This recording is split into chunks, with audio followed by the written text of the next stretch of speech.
En 2020, l'Allemagne et l'Autriche sont à l'honneur du Salon de la Radio 2020 sur Connect On Air. L'interview sur Connect On Air depuis le Salon de la Radio. Et c'est ce qu'on appelle du placement de produits, voilà, pour la lettre pro de la radio. Bravo. On est en direct de la grande halle de la Villette pour ce salon de la radio qui est un beau succès. On est avec Sylvain Alexis. Merci d'être là. Bonjour David, merci de m'avoir invité surtout. Fraîchement réveillé ce matin. Exactement, morning du week-end égal, on se lève très tôt, c'était vers 4h45, il y avait encore de la brume partout. Ouais. Et t'arrives des studios d'RTL2 où tu animes chaque week-end les matinales sur RTL2. Exactement. Ouais, l'expresso du week-end. 6h, 10h, le samedi, le dimanche, venez, vous êtes de plus en plus nombreux à nous écouter. Et voilà, cool. en général c'est vers la fin de l'interview qu'on fait sa promo, mais en fait... moi je le fais d'abord et puis je le ferai ensuite, tu vois. Sylvain Alexis, animateur des matinales week-end sur RTL2, l'expresso du week-end. Sylvain Alexis qui est passé par France Bleu, qui est passé par RFM, Énergie, Voltage, formateur également au studio École de France. Ouais. J'en passe et des meilleurs, beaucoup de choses déjà, pas mal d'années de radio à ton actif. Combien d'années professionnel?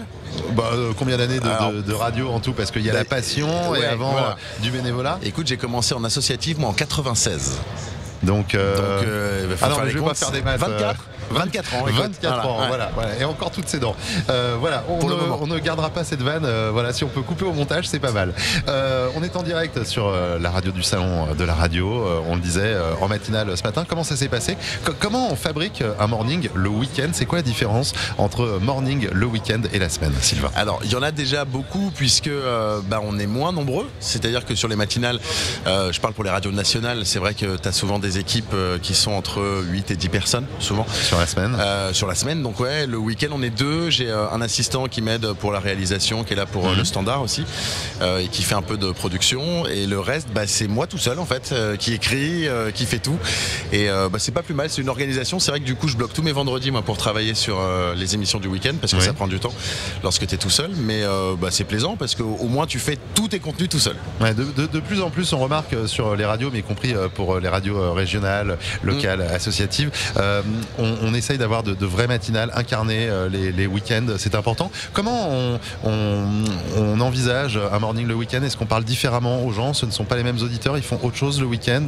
L'émission s'envisage différemment? Alors, de base, il est vrai que le week-end, on se dit que le monde va déjà un petit peu moins vite. Le fait que ça aille moins vite, on a plus le temps, on peut poser un peu plus les idées.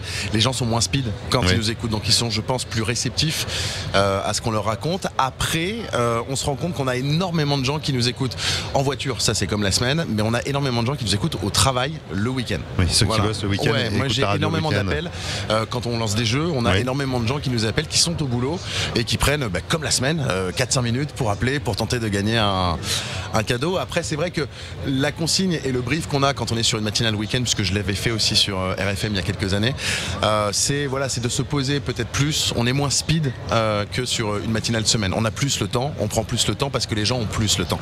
Matinale semaine que tu connais, puisque tu as travaillé aussi, sur la matinale de Voltage, par exemple. Exactement. Comment ça s'organisait? Est-ce qu'on se réveille aussitôt pour aller travailler la semaine que le week-end? Ça dépend en fait de ton organisation. Moi c'est vrai que je prépare vraiment tout la veille jusqu'à tard le soir, mais j'ai besoin en fait d'arriver le matin et de me dire que c'est prêt et que si j'ai mal dormi, si je suis en panne d'inspiration, ce qui peut vous arriver, c'est plus embêtant quand on l'a très tôt le matin et qu'on est là pour réveiller les gens. Donc du coup je verrouille un maximum de choses avant. Après on se lève à peu près à la même heure. Moi je sais que quand je faisais la matinale sur Voltage, je me levais vers 4h30, 5h aussi, parce que j'habitais pas loin de la radio. Quand t'es un peu plus loin, je pense que tu te lèves plus tôt, mais vers 4h30, donc c'est le même horaire. Après c'est vrai que comme vous le disiez tout à l'heure, c'est pas la même organisation de travail quoi. Aujourd'hui c'est une chance de travailler sur RTL2, qui est une radio qui a une vraie matinale le week-end. C'est vrai qu'on a contacté d'autres radios pour préparer cette émission, et c'est vrai qu'il y en a beaucoup qui m'ont répondu non, on travaille de 6h à midi. Est-ce que tu penses que c'est de plus en plus important que la radio développe de vrais programmes aussi le week-end, avec des mornings plus forts pour attirer plus d'audience et fidéliser sur 7 jours et pas seulement sur la semaine du lundi au vendredi? Alors c'est très intéressant ce que tu dis, je pense que ça rejoint même une vision globale de la radio d'aujourd'hui. Tu vois ce que font les différentes régionales où on axe vraiment sur le local, on essaie de parler aux gens. Je pense que on entend partout dire que la radio perd des auditeurs, tout ça, ça. On est vraiment sur une ère où on attend des gens qui parlent en fait, des gens qui touchent les gens, des gens qui sont comme les gens, comme ceux qui nous écoutent. Et du coup, oui, je pense qu'il y a une vraie tendance à essayer d'incarner au maximum le programme. On a eu, et c'est pas péjoratif puisque j'en ai fait partie, une ère il y a peut-être une dizaine d'années où l'animateur devait s'effacer beaucoup plus pour la musique. Aujourd'hui, il y a une vraie demande dans les directions d'avoir des animateurs qui sont capables d'incarner la marque et de proposer une vraie plus-value, autre chose, et de toucher les gens en fait, de parler de la vie, de parler de ce qu'on voit, de ce qu'on vit tous. Et je pense que c'est la tendance du moment. Donc oui, je pense qu'on tend vraiment vers de plus en plus d'émissions, de plus en plus incarnées, avec bien sûr une part belle pour la musique, parce que on reste des radios musicales et les gens viennent avant tout pour la musique. Oui, sur RTL2. D'ailleurs, on parlait exactement de la même chose hier avec l'équipe du Vacher Time. Je vous conseille de retrouver la vidéo sur Connect On Air, avec toute l'équipe du Vacher Time qui était là, puisque depuis la rentrée, Fun Radio a mis en place un talk sur un drive en fin d'après-midi, alors qu'on est sur un format qui est très musical à la base. Et c'est vrai que de plus en plus on s'oriente à de la radio qui est davantage parlée. Quand on vient notamment d'Énergie où tu as passé quelques années, je crois même que tu as eu et tu détiens encore le record d'audience. J'en parle jamais du quart d'heure moyen sur Énergie le week-end. Oui, mais nous on a été déterrés. Tu as des bonnes infos. Voilà. Parce qu'il a également un autre record à son actif, je crois, sur RTL2. Enfin voilà, t'es un homme de record. C'est pas mal parce que après, on a toujours ce ballon d'or. Et je sais que t'es fan de foot. C'est un vrai? Ouais, non, c'est pas le vrai. Attends, je touche. Ah, si. Il vaut son pesant d'or quand même, puisque c'est une œuvre de Frédéric Clopet de Grovestin, qui est set TV designer et artiste, qui était avec nous également. Vidéo à retrouver là encore sur Connect On Air. On parlait de la radio d'aujourd'hui et de demain. La radio de demain est déjà présente aujourd'hui. Donc je disais, quand tu étais sur Énergie justement, il y avait beaucoup plus de place à la musique. La radio a évolué. Tu as vu ça évoluer en 24 ans de carrière? Ouais, en fait, les règles antennes et la façon de faire n'ont pas trop bougé, parce que c'est vrai que on a des choses qui ont fait leurs preuves. Après, le discours, en fait, je trouve évolue, c'est-à-dire qu'on a des directions. Ouais, le discours des directions et le brief antenne, en fait, ce qu'on recherche à évoluer. Moi, j'ai vraiment connu, je le dis, cette ère où la musique était vraiment prioritaire. Il fallait s'effacer pour la musique, être très court dans ses interventions. Aujourd'hui, alors je parle pour RTL2, mais on a des connexions partout, donc on sait que ça marche aussi un peu comme ça dans d'autres radios. T'as quelque chose de super intéressant à dire, ça prend 1 minute, bah c'est pas grave en fait. La priorité va être la chose intéressante que tu as à dire. Ça n'a pas toujours été comme ça. Moi j'ai eu, et je ne citerai pas de période, mais j'ai eu des périodes où on te disait tu fais 30 secondes max, et limite on avait le chronomètre, quand tu faisais 33 secondes on te passait un coup de fil pour te dire mec t'as fait 33 secondes. Là, en tout cas dans le brief qu'on a sur RTL2, c'est il n'y a pas de limite. Alors bien sûr tu vas pas faire un talk show de 5 minutes quoi, mais si tu as quelque chose de très intéressant à dire, tu peux prendre 1 minute, on tu va peux prendre 1 minute 30. La qualité. La qualité, la qualité, et pas que le timing. Tu es également formateur au studio École de France. Ça fait des années ça. Tu es dans ce monde de la radio, cette passion, parce que c'est vraiment ta passion, la radio, que tu vis et que tu consommes au quotidien. On se connaît quand même suffisamment. Un petit peu. Est-ce que tu remarques qu'aujourd'hui, en ce qui concerne le recrutement par les radios, les gens également qu'on découvre, les nouveaux talents, il y a eu le concours des jeunes talents de la radio ici, on est moins sur la voix, des gens formatés, et davantage aujourd'hui sur des gens qui ont de la personnalité, une signature vocale avec une voix qui va pas forcément être la plus belle, la plus radiophonique, mais en tout cas qui aura une identité vocale. Le recrutement a changé aujourd'hui? Ça aussi c'est très intéressant ce que tu dis. Je vois que tu as bien bossé, hein. Dis donc, c'est bien. Je sais pas si on voit la table parce qu'on a quand même quelques fiches. Il a des notes. On a un petit peu préparé. Voilà, on a un peu préparé. Là où c'est très intéressant, c'est que tu as totalement raison. Là encore, il y a eu des périodes où fallait absolument une belle voix grave, une belle voix suave.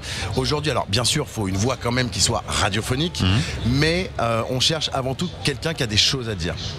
C'est ce que je constate dans les différentes radios, avec les différentes directions avec lesquelles je discute.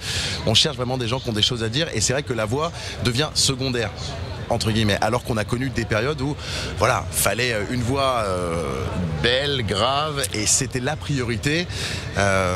Aujourd'hui, je pense qu'il faut avoir vraiment des choses à dire, et c'est vrai que le studio École de France du coup forme dans ce sens-là, où je le dis, alors c'est pas parce que je suis prof là-bas, mais on essaye au minimum, enfin de formater au minimum les gens et vraiment de développer la personnalité dès la fin de la première année, quoi. Ouais, de toute façon, on va pas faire la publicité du studio École de France.